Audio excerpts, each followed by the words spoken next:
बिस्मिल्लाहिर्रहमानिर्रहीम। अस्सलाम वालेकुम। Welcome to Fatima vlogs.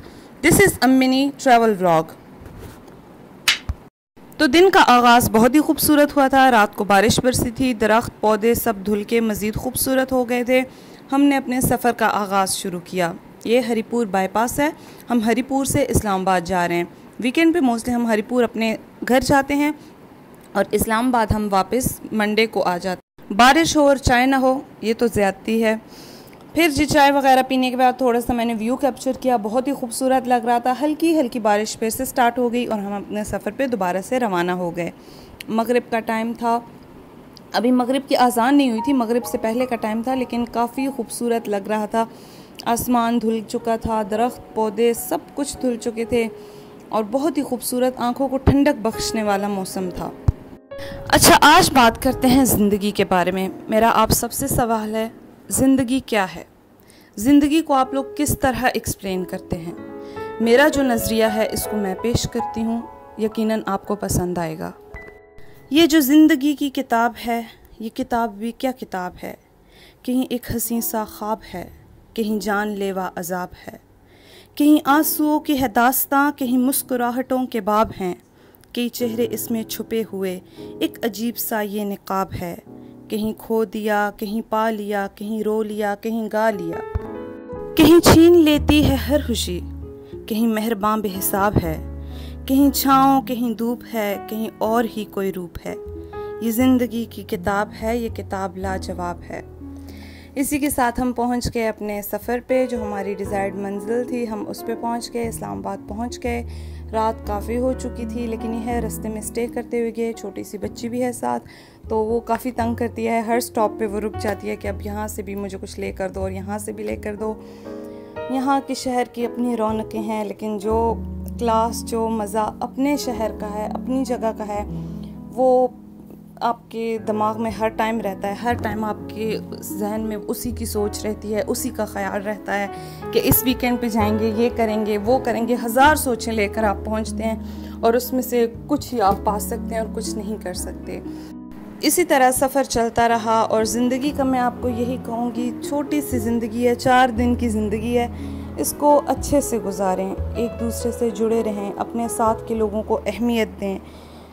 एक उम्र होती है रिश्तों को अहमियत देने की, एक उम्र ही होती है माँ बाप के साथ, बहन भाइयों के साथ वक्त गुजारने की। फिर हर किसी का अपना अपना घर हो जाता है, सब अपनी अपनी चीज़ों में मसरूफ़ हो जाते हैं। और दुआ करें अल्लाह पाक सबके माँ बाप को, बहन भाइयों को ज़िंदगी दे। और इसी के साथ हम अपने घर भी पहुँच गए, अपनी स्ट्रीट में पहुँच गए, अपने घर पहुँच गए। घर जाकर भी एक अलग से सुकून मिल जाता है एंटर हुए घर में। और इतनी थकावट के बाद फिर जहन में आ गया कि अब 2-1 घंटे लगा कर इन सारी चीज़ों को सेट करना है। सारी चीज़ें बिखरी पड़ी थीं, लेकिन हम रात को चीज़ें रख के, जो ज़रूरी चीज़ें संभालनी थी वो रख के सो गए।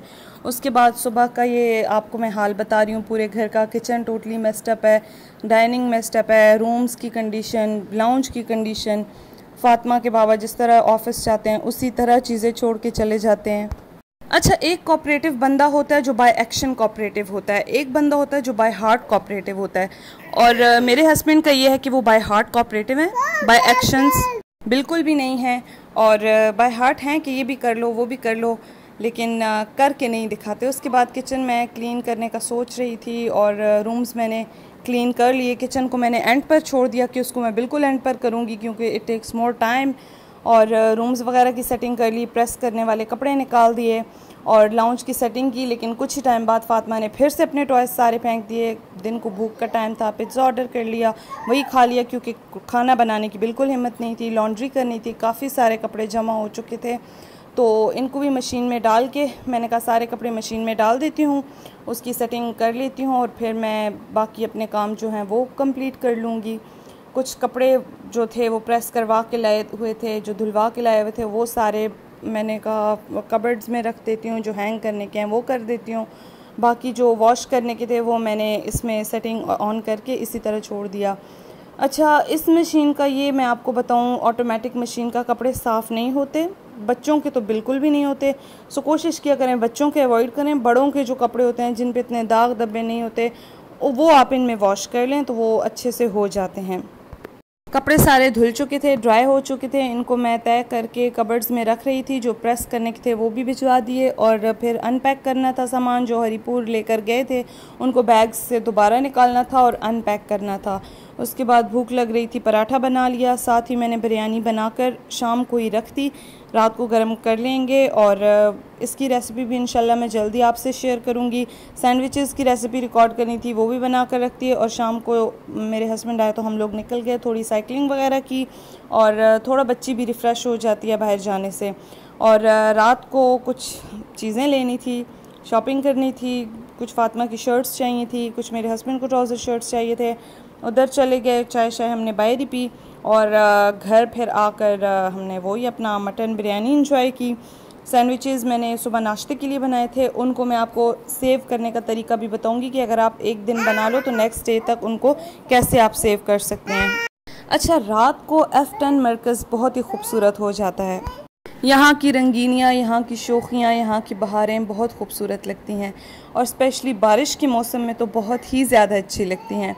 फ़ातिमा के लिए कुछ शर्ट्स मैंने ली हैं, वो ज़रूरत थी क्योंकि सेल लगी हुई थी, बहुत अच्छी 1 पे भी थी, मिनी माइनर्स पे भी थी।